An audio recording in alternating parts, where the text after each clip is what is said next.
All right, we are beginning 1 Samuel chapter 11. And I want to begin it in this way, reminding you of something from now over 20 years ago.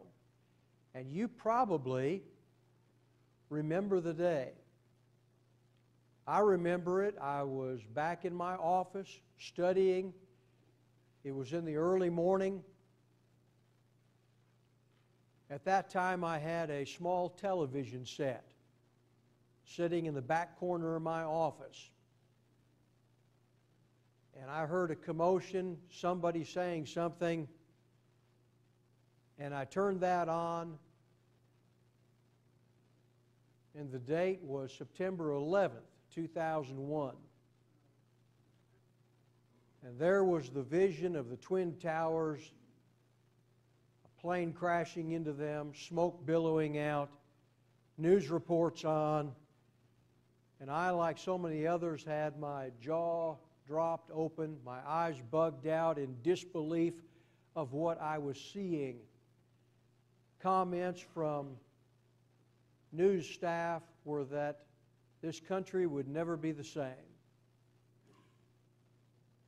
At that time, George W. Bush, 43rd President of these United States, had just been in office 7 to 8 months. And I was wondering, and many others were wondering, what kind of president would he be? This was an immense test. How would he be able to lead the nation? Was he equipped to do so? Would he stand firm? Would we come through this in a victorious way? Would he crumble? Would he panic? And we watched the days and the weeks and the months and the years after that. And he was eventually elected for another term of office.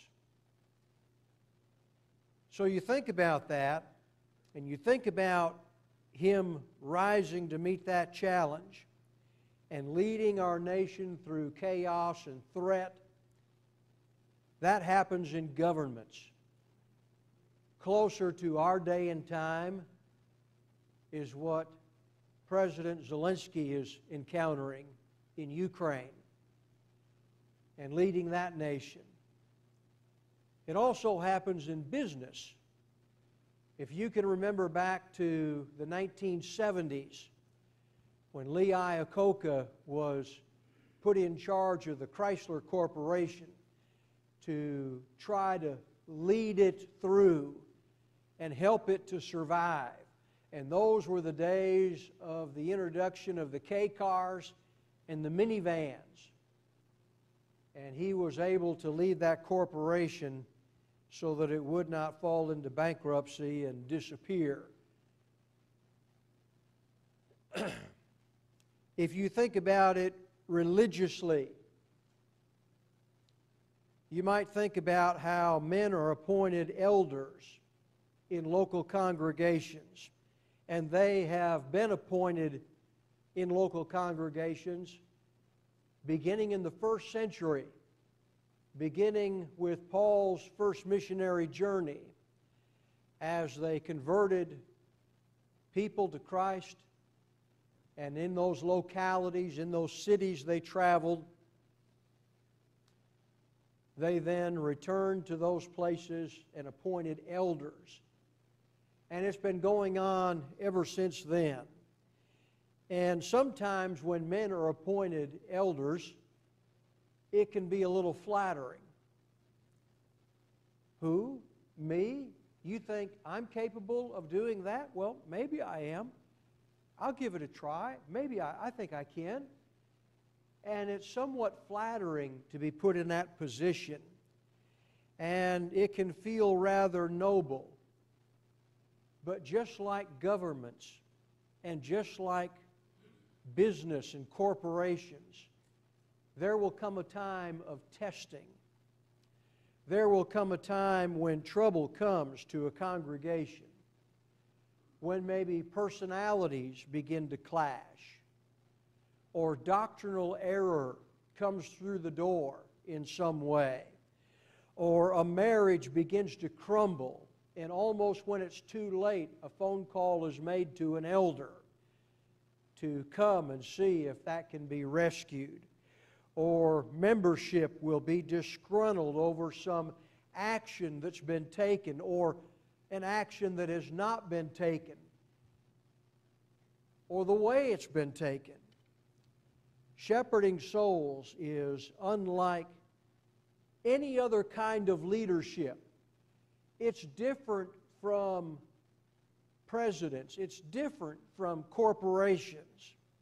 It's another kind of leadership altogether. It's modeled after our Lord, who in 1 Peter chapter 5 and verse 4 is the chief shepherd, a term applied to elders and their work in the local congregation. It's modeled after Jesus, who in John 10 is the good shepherd. Shepherding souls does not follow the model of government. It does not follow the model of business because the goal is different. It's different entirely. And so the church is not a business. It's not a corporation. It's not a government. It doesn't run like that. That's not what it's about. So it doesn't follow those models. They guard souls. They look after the spiritual health in a congregation. They educate. They direct the mind, the emotion, the spirit. They correct a misstep. They are involved and interested in people in that way. They protect the peace and the truth in a congregation. Rather than being exalted to some bigger paycheck or dividend of some kind, they often will have less sleep than other members of the church, less time to spend on themselves at ease than other members in a congregation, or having more time spent in worry than others do because of the weight that they carry on their shoulders. Every form of leadership will reach a stage of testing. It will come to families. It will come to marriages. It comes to Christians individually and generally. In James chapter 1, verses 2 through 4, we are to consider it all joy, my brethren, when you encounter various trials, knowing that the testing of your faith produces endurance. And let endurance have its perfect result, so that you may be perfect and complete, lacking in nothing. When the testing comes, what kind of Christian will you be? How will you rise to meet that challenge in faith? What kind of soil will you be? In that great parable in Matthew 13, the one on whom seed was sown on the rocky places, this is the man who hears the word and immediately receives it with joy. Yet he has no firm root in himself, but is only temporary. And when affliction and persecution arises because of the word, immediately he falls away. Well, what kind of Christian will you be when those attacks come to your life, to your faith? All of this is preempting our lesson. This is an illustration. It is an application of what we're going to learn before we ever get into the text. But now we come to the reign of King Saul. Here he is, and he has been privately anointed by Samuel in chapter 10 and verse 1. Then he's publicly chosen through a process of casting lots among the tribes. And he's narrowed down as the one and publicly chosen in chapter 10, verses 17 through 24. But there was a sense of divided loyalty when he was publicly proclaimed and anointed as the first king of the nation. Some were valiant men, and they followed him, and they cheered him, and they supported him. But others were described as worthless men, and they began to grumble. They were dissenters. They caused problems and divisions among the people. After the public gathering and the choice of Saul as the king, everyone was told in chapter 10, verse 25, to go back home. And so everybody left that meeting, and they all went back to their own houses. They all went back to their lives, and everything was business as usual. Think about this. We think about a king having a palace and a throne to sit on. Not Saul. There was no palace. There was no throne. There was no government in place. He had been anointed as the first king, and everybody was sent back home, including King Saul. He just went back home. There's no real executive or legislative or judicial change that's taken place. No military has been formed. Everybody just goes back home. Saul's taken no action. He himself goes back to ordinary life. In chapter 11, verse 5, "Now behold, Saul was coming from the field behind the oxen." He had at first been out searching for his father's lost donkeys when all of this started. Now, after he's been anointed as the king, he just goes back home, and he's out in the field with the oxen plowing the field. Nothing new is in place. But when he comes in from the field that day with the oxen, there's a problem that's waiting to meet him. And this is a problem on a national level. Will he rise to meet the challenge, or will he hide among the baggage? What's he going to do with that? Chapter 11, verse 1. "Now Nahash the Ammonite came up and besieged Jabesh Gilead." Notice in your handout I have a map. And I know that some of those words on that map are kind of hard to read. They can be a little small, a little faint, so you might have to stare closely at them. But I want you to locate Jabesh Gilead.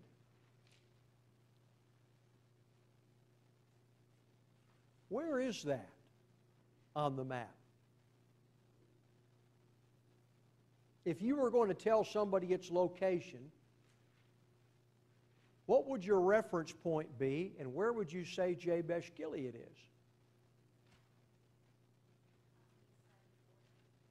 On the east side of the Jordan River. I want you to notice that. So he has besieged Jabesh Gilead. This is where the Ammonites are. They're over there. And they come up and they besiege Jabesh Gilead. And all the men of Jabesh said to Nahash. Notice who initiates this discussion. It's the men of Jabesh Gilead. They go to meet their attacker, and they're going to offer surrender. "Make a covenant with us, and we will serve you." But Nahash the Ammonite said to them, "I will make it with you on this condition, that I will gouge out the right eye of every one of you. Thus I will make it a reproach on all Israel." Just make a covenant with us, make a treaty with us, we'll serve you. All right, I'll do that. But I'm going to gouge out your right eye, every single one of you. And I'll make it a reproach on Israel. Verse 3, "The elders of Jabesh said to him, 'Let us alone for 7 days, that we may send messengers throughout the territory of Israel. Then if there's no one to deliver us, we will come out to you.' Then the messengers came to Gibeah of Saul." Notice Gibeah of Saul on your map. Gibeah is on the other side of the Jordan River. It's in what we would call Canaan land proper. So they go there, and they spoke these words in the hearing of the people. And all the people lifted up their voices and wept. Now behold, Saul was coming from the field behind the oxen, and he said, "What is the matter with the people that they weep?" So they related to him the words of the men of Jabesh. Then the Spirit of God came upon Saul mightily when he heard these words, and he became very angry. He took a yoke of oxen and cut them in pieces, and sent them throughout the territory of Israel by the hand of messengers, saying, "Whoever does not come out after Saul and after Samuel, so shall it be done to his oxen." Then the dread of the Lord fell on the people, and they came out as one man. He numbered them in Bezek. You might notice where Bezek is on your map. This is the congregating place of all summoned by Saul. And the sons of Israel were 300,000, and the men of Judah 30,000. They said to the messengers who had come, "Thus you shall say to the men of Jabesh Gilead, tomorrow, by the time the sun is hot, you will have deliverance." So the messengers went and told the men of Jabesh, and they were glad. Then the men of Jabesh said, "Tomorrow we will come out to you, and you may do to us whatever seems good to you."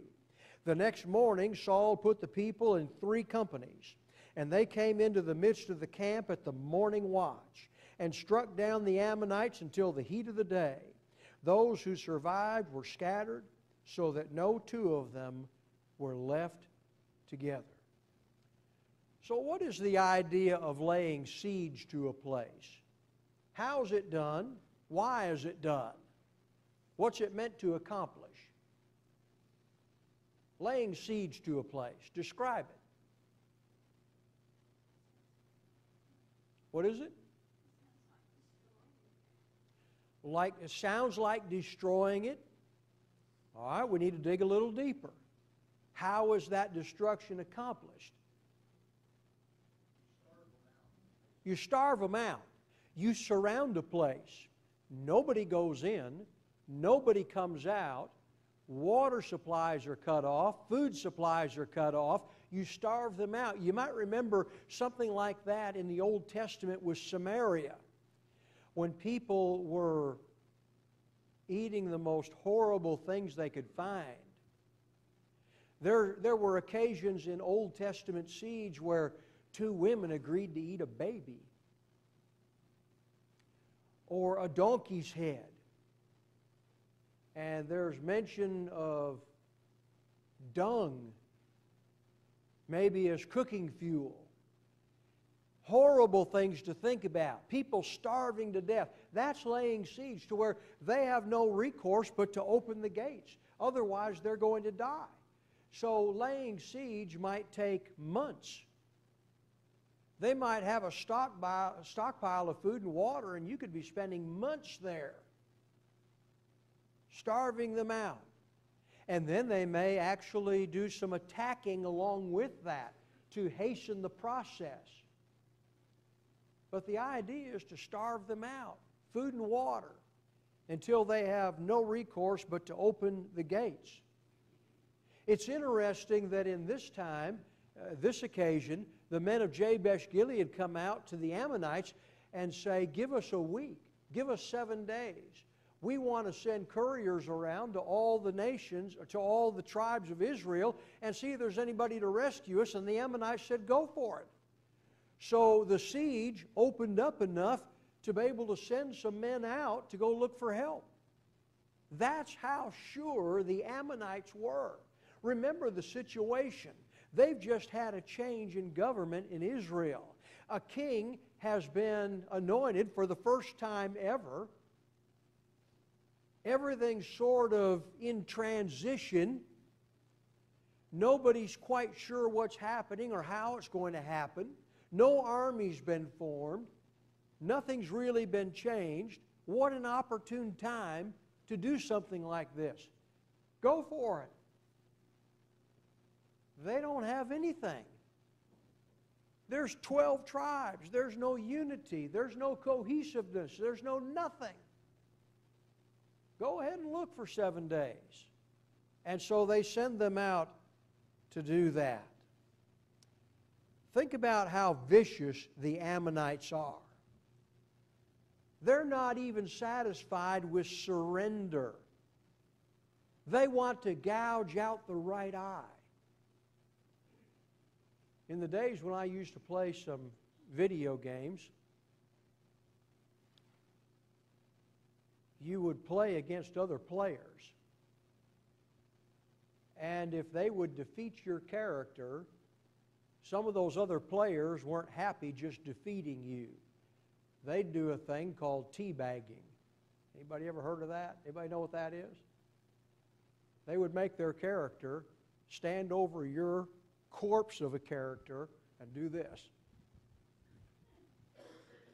as if to taunt and say, ha, ha, ha, I beat you. And it used to just infuriate the player who was getting teabagged, and you would seek out that player. You'd know who they were. And you'd go after them in the next round. You wanted to get them no matter what. And then your whole team would teabag them. The men of the Ammonite army were not satisfied just winning. They wanted to teabag in the most horrendous way. Gouge out your right, every one of you, gouge out your right eye. And we're going to make this a reproach on Israel. We want to send a message of the worst kind to the whole bunch of them. A threat about what may be coming to them. The Geneva Convention goes all the way back into the 1800s. About humanitarian treatment during periods of war for the wounded, for the medical personnel, for POWs, for fair and humane treatment. But that was not on the minds of the Ammonites. It was total humiliation to disfigure them, to send this message of reproach, to disgrace, to shame, to taunt. Then I want you to put a marker here and go all the way down through the pages to the book of Amos. Amos chapter 1, verse 13. Looking back on this occasion, thus says the Lord, for 3 transgressions of the sons of Ammon, and for 4 I will not revoke its punishment, because they ripped open the pregnant women of Gilead in order to enlarge their borders. Something we didn't hear about in our text, but we hear about it in the text of the minor prophet Amos, that when they came to Gilead, they not only were gouging out the right eye, but they were ripping open the abdomens of the pregnant women to enlarge their borders. Jabesh Gilead, we've located it on the east side of the Jordan River. If you went all the way back to the book of Numbers, chapter 32, you would find Jabesh Gilead is part of the territory given to the half-tribe of Manasseh. It belonged to them. They were the ones who refused to join the punishment against the tribe of Benjamin. Remember when the Levites' concubine was abused and killed? And all the tribes were called to a meeting, and they were going to rise up against the tribe of Benjamin, and they were going to call out the offenders, and they were going to execute them. And that took place, and people of Jabesh Gilead wouldn't come to the meeting. They didn't take part in that. So you have all of that taking place, and it ends up that when they almost wipe out the tribe of Benjamin, that they end up recalling who didn't come to be with us in this disciplinary action. Who didn't rise up with us? And they said, nobody showed up from Jabesh. Nobody showed up from Jabesh Gilead, and they ended up destroying that place. And they saved out 400 virgins. And they took the 400 virgins of Jabesh Gilead, they took them over to the tribe of Benjamin to supply that small group now with wives, so the tribe of Benjamin would not become totally extinct.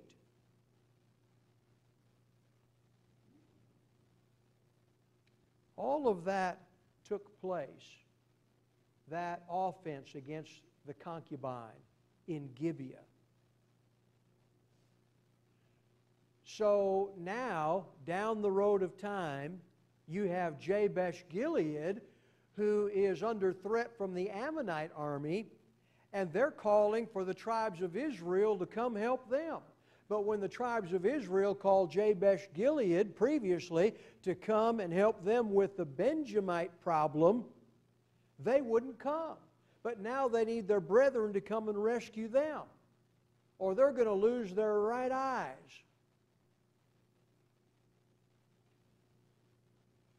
And so you notice in our text that the men of Jabesh Gilead go to Gibeah of Saul in the tribe of Benjamin. Where are they going? To their relatives. Why'd they go there? Well, not only is that where the king is located, but they're also going amongst distant relatives.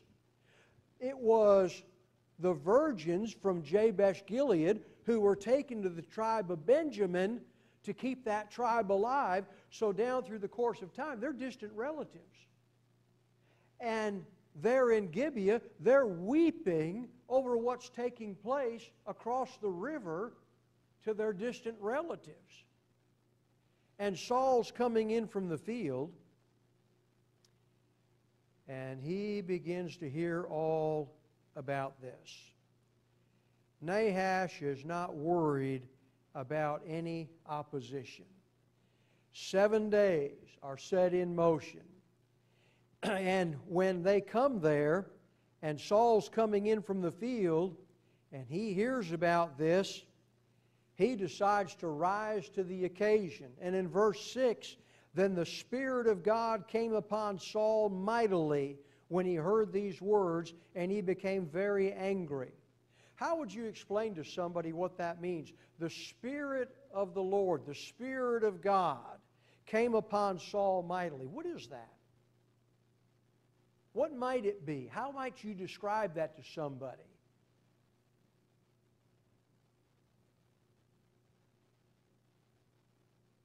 The same thing is said of several different individuals in the Old Testament. Back in the book of Judges, it happened to Othniel. It happened to Gideon, to Jephthah, to Samson, to Saul himself when he was prophesying among the prophets. I don't know that you can pin it down exactly as to what it means. It could be anything from righteous indignation to God supplying him with power and ability, possibly something miraculous happening. Could be the favor of God is bestowed upon him. It's difficult to pin it down exactly as to what all of that's about, but it's clear that God is on his side and God is supplying him with ability and opportunity in some way. Later, when the Spirit of God departs from Saul, he turns to more worldly things and crumbles. So God is enabling, empowering with him. He has the favor of God in some capacity, and God is going to lead him to victory in this. Then he does something. You notice that he came in from the field with his oxen. But he's going to take oxen and he's going to sacrifice them. He's going to carve them up, and He's going to send them around to all the tribes. There's a message that He's sending. If you don't come, this is going to happen to your oxen. I'll take your livelihood. You won't have life as you normally think of it right now. It's going to be destroyed. You come, or I'm coming to you. So He sends a clear, loud message. And this is the implementing of a military on the spot. This is military draft in motion. And that's the way that He did it. Then there's a gathering. You can look on that map again and find Bezek. Sometimes distances can be a little deceiving on those maps. Bezek is about 16 or 17 miles west of Jabesh Gilead. So if you go from Jabesh Gilead and you cross the Jordan River and you keep going westward to Bezek, you're traveling some 16 to 17 miles to get there. It's not a great distance as we would think about it. That might be from Owasso down to the Woodland Hills Mall. But take away your car, take away your bicycle,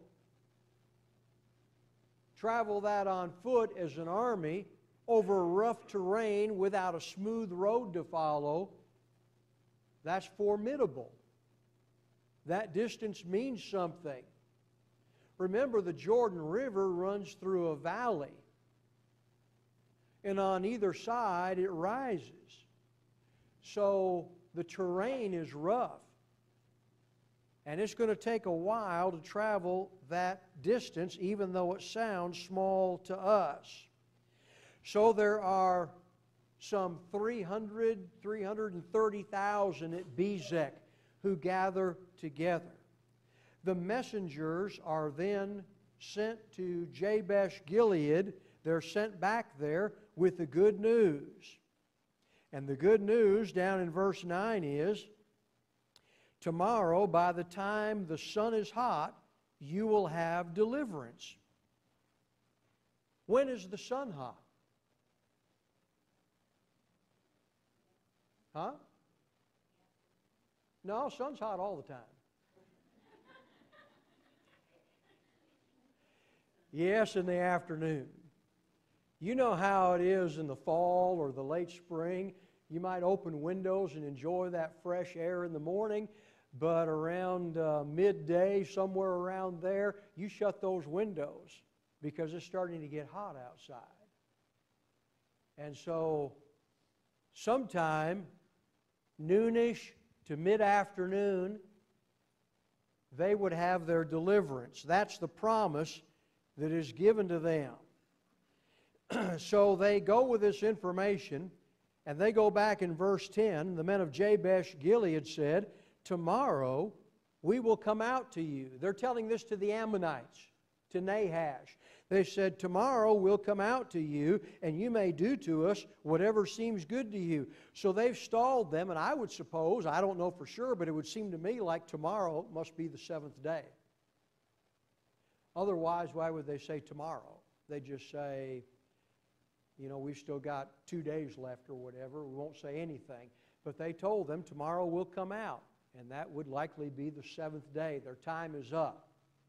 And it's taken them that week to gather that army and to set it in motion and to get there.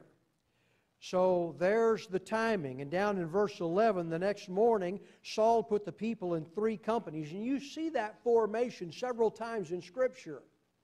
When they're coming to attack, they divide into 3 companies, and they do a sort of surrounding tactic like that. So here they are in verse 11, and they came into the midst of the camp at the morning watch and began to strike down the Ammonites. So they came at the morning watch. I want you to listen to the words of Lamentations chapter 2, verse 19. Arise, cry aloud in the night at the beginning of the night watches. Cry aloud in the night at the beginning of the night watches. Judges 7, verse 19. So Gideon and the 100 men who were with him came to the outskirts of the camp at the beginning of the middle watch. if you have the beginning of the night watches and you have a middle of the watch, how many watches are there? If there's a middle, it kind of clues you in. You're looking at 3. So, Exodus chapter 14, verse 24, at the morning watch, the Lord looked down on the army of the Egyptians. So you have the beginning of the night watches, you have the middle watch, and then you have the morning watch. Those who are guarding during different periods of the night. The Jews divided the night into 3 watches. The first one would be from sunset, somewhere around 6 p.m. to 10 p.m. Then the middle watch is 10 p.m. to somewhere around 2 a.m. And the morning watch would begin around 2 in the morning until 6 in the morning. That's the 3 watches that the Jews had during the night. And Saul and the army traveled that 16 or 17 miles to arrive at Jabesh Gilead in the morning watch. Sometime between 2 in the morning and 6 a.m. And by the time the sun was hot, they would work that deliverance for the people of Jabesh Gilead. Now, the Romans divided into 4 watches during the night. And so sometimes when you read your New Testament, you'll be reading about that. For example, in Matthew 14, verse 25, and in the 4th watch of the night, he came to them walking on the sea. Remember when Jesus walked on the sea? In the 4th watch, that was Roman time. During the 4th watch, early morning hours, when Jesus came walking on the water.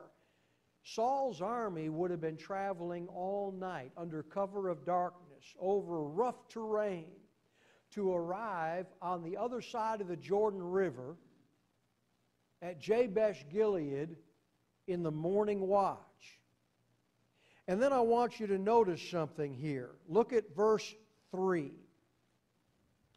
The elders of Jabesh said to him, let us alone for 7 days that we may send messengers throughout the territory of Israel. I want you to notice that Jabesh Gilead, in their isolation from the other tribes, in their isolation, they had been called to come help them at one time, wouldn't come. We're over here by ourselves, we're happy here, we're going to stay here, we're not going to get involved. In their isolation, they were in weakness. Now, look at verse 7. When Saul called the army together, look how they came out. They came out as one man. Do you hear strength? You should. Jabesh Gilead, isolation, weakness, vulnerability. When Saul called the army, they came out as one man. Verse 11. When the Ammonites were defeated, they were helpless, and no 2 of them were left together. Hear the weakness again? Certainly we can learn something about strength in unity in a New Testament application. In unity there is strength. In isolation there is weakness. We need to hear that as individual Christians and our individual families. When we separate from the congregation, and we're going to be to ourselves, by ourselves, our own source of strength, my own source of strength, that is a position of weakness. Together in the congregation, in unity with brothers and sisters in Christ, is strength. The same is true about congregations. Those who carve themselves out from the brotherhood, as if they're special, different, all by themselves, their own source of strength, don't need anybody. Watch down the road of time. That is a position of weakness. Certainly we can learn something about that.